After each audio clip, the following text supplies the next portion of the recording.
Well, former White House press secretary Karine Jean-Pierre, who of course served as White House press secretary during the Biden administration, is on a book tour. Her new book is out now. It is called Independent. And so you've probably already seen scuffles that she's had on a couple of different shows. Maybe it was with Stephen Colbert or Tim Miller over on The Bulwark, or even on CBS when she got into it with hosts including Gayle King and Tony Dokoupil.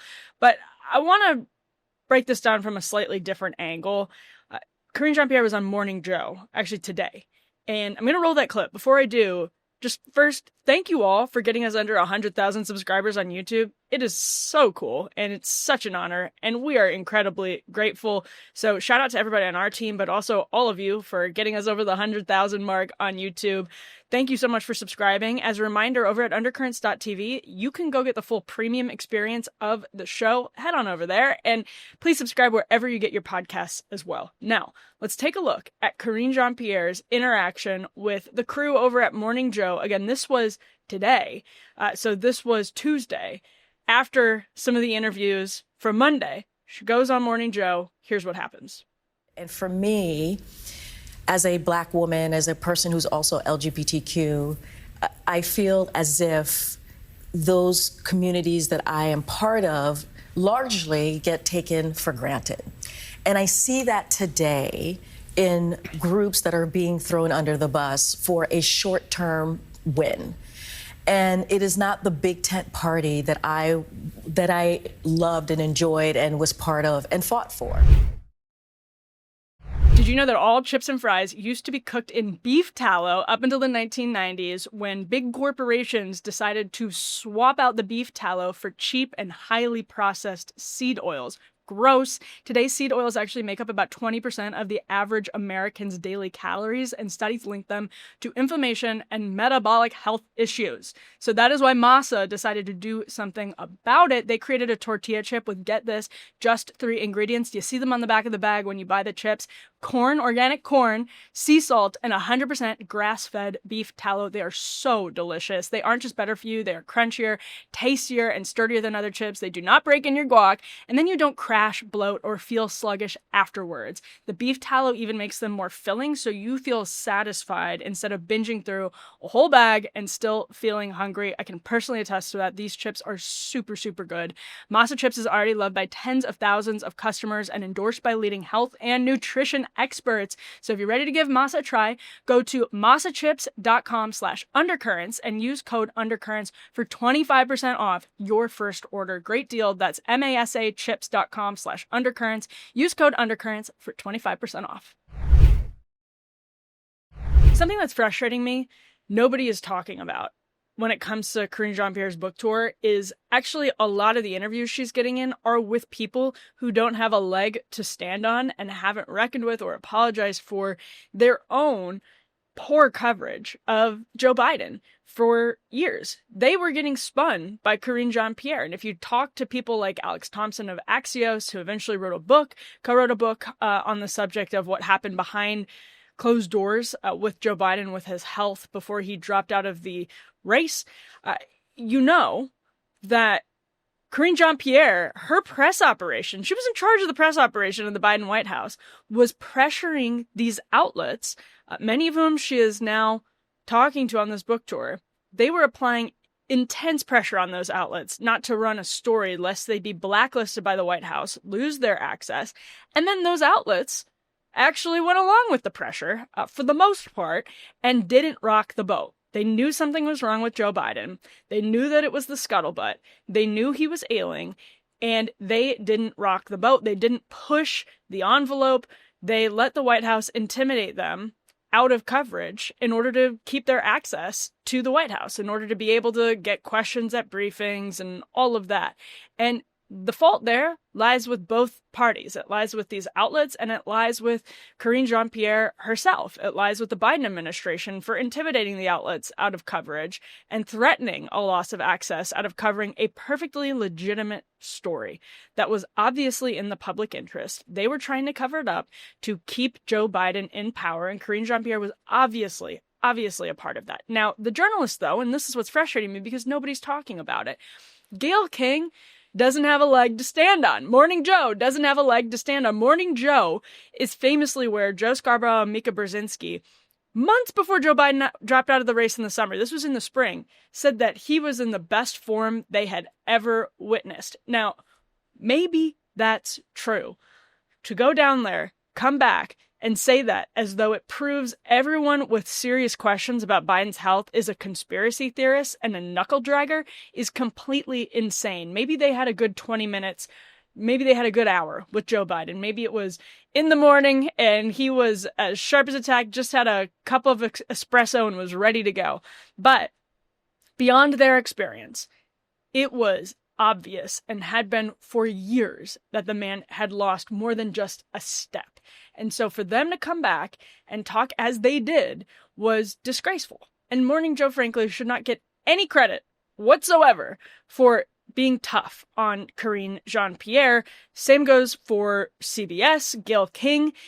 Why weren't they covering this just about every week in the lead up to Joe Biden dropping out of the race? Why weren't they pressing the DNC for making it almost impossible for Marianne Williamson and other candidates to challenge Joe Biden, knowing that he was setting the party up for disaster if something happened to his health and that people were upset about him running?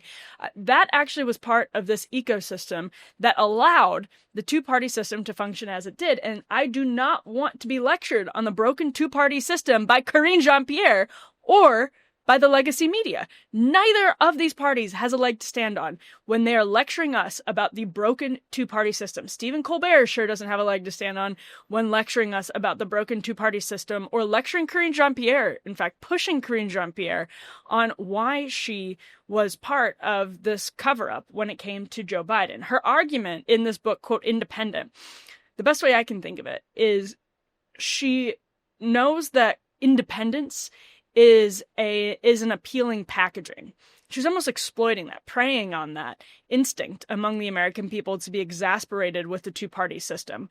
But she's actually doing it from the left without actually being from the left. It's the craziest attempt to sell a book I can remember seeing, truly, because her argument here is that the Democratic Party, she feels now independent because the Democratic Party was insufficiently pro-Biden, insufficiently pro-LGBT, pro-trans, and insufficiently aggressive.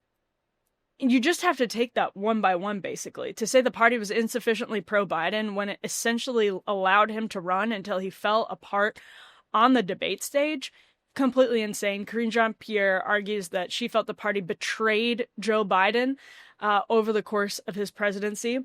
Now, insufficiently pro-trans, pro-LGBT, she was talking about that in the Morning Joe clip. Again, this Biden administration pushed so far on the trans issue, reversed the Trump reversal of the Obama-era policies that coerced schools into changing bathroom, locker room, sports policies with the threat of lost federal funding if you don't read sex into gender identity. Joe Biden himself ran as a very pro-trans candidate, governed as a very pro-trans president, installed Rachel Levine in power over at Health and Human Services. So again, to say that the Biden administration, the Democratic Party now is insufficiently pro-trans because you have people like Seth Moulton and a couple of others, maybe Gavin Newsom, who are talking about the party having an issue on this while not really doing anything whatsoever. Again, if she really believes that, it's hard to tell whether she really believes that or if she's posturing to sell this book. But it's a crazy argument. And then to argue that the Democratic Party was insufficiently aggressive or is insufficiently aggressive when it comes to Donald Trump. Again, she says she hears people from all over the country saying, why aren't you fighting? Why aren't you fighting? She seems to be saying the Democratic Party, she's mentioned Project 2025 a couple of times, was insufficiently prepared to deal with Project 2025. But first of all, this is the administration that oversaw, supported, encouraged a steady campaign of lawfare against the former president for years.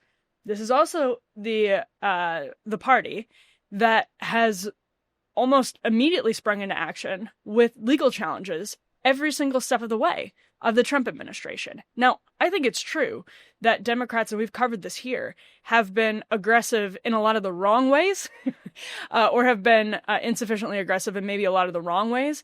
And Zohran Mamdani really exposed that in New York City when he beat Andrew Cuomo to the shock of the entire party. He was being aggressive on affordability. Cuomo was being aggressive on culture war questions. And to some extent, that dynamic is playing out in New York City right now. But her argument makes absolutely no sense. And I don't know that she even believes it so much as she tried to piece together a narrative and just was incapable of doing it coherently. She has very few friends left here in Washington, D.C. People maintained their positive relationships with her until the Biden campaign fell apart, at which point they felt comfortable criticizing Biden world, knowing that it would have no clout going forward, that Biden has sort of disgraced himself.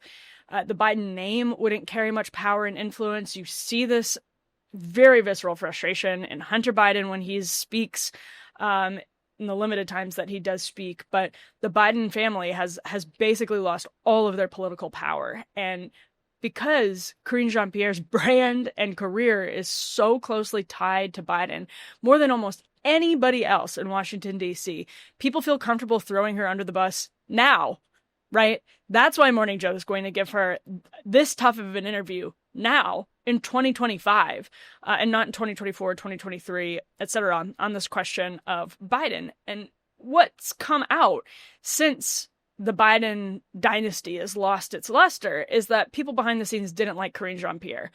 She wasn't a well-loved member of the administration. Journalists were incredibly frustrated with her. And people just don't think very highly of her, to be honest. I think she is, I would say Jen Psaki is one of the better press secretaries, whatever your politics are. I think Karine Jean-Pierre is one of the worst White House press secretaries. I think she lacked the ability to think on her feet without sort of going to canned lines, and it was always so unnatural. That every secretary relies on talking points and canned lines. That's part of the job, of course. But for her, it was so often it seemed to be an inability to even grapple with the question, or an unwillingness to even grapple with the content, the substance of the question, and just retreating to these talking points in ways that were often not doing any favors to her or to the administration. It wasn't particularly deft at the job. And again, that's just a purely political analysis. It's not getting into a lot of the substance, but it's just to explain that's why people are having a field day with Karine Jean-Pierre. It's because they're not worried about alienating her, ostracizing her. And that's where often liars, corrupt people, swindlers go in these media interviews and don't get tough questions to the extent that they should. It's because that's still a valuable relationship for the journalists and the newsroom. And that is not the case with Karine Jean-Pierre, which is why I posit, she is getting absolutely trashed in these interviews. They're going very poorly for her. Did she know that would happen? I think to some extent she must know. She must have known that would happen, but her argument just doesn't make any sense. And for all of the tough questions she's getting about Biden and the administration, I feel like nobody's breaking down that this case falls apart after about 10 seconds of consideration. You realize how ridiculous it is. And on the other hand, you also don't get the criticism of the media itself that's now kind of taking a victory lap, acting tough, which we said would happen here on the show, that reporters would take some pats on the back for being tough on Biden as soon as some of this was in the rearview mirror and they were asking tougher questions. So it's a frustrating news cycle, but it's one that Karine Jean-Pierre, it should also be said, thought she could sell. It's instructive, right? Because Karine Jean-Pierre thought she could sell this very 2022 or 2023 argument that relied heavily, as she invoked in this Morning Joe interview, on her status as a Black queer woman. That would be almost a shield. I think that's an important part of the Morning Joe interview as well, that this would be a shield from some of the criticism, that she would be able to invoke it, and then it's sort of like, all right, whatever you're saying, it's going to dissolve when it hits this wall of identity protection. And that may have worked a couple of years ago. I think it's another reason why I don't want to give a lot of people in the media much credit, because they were part of it, and they probably still are part of it. We'll see as this book tour goes on.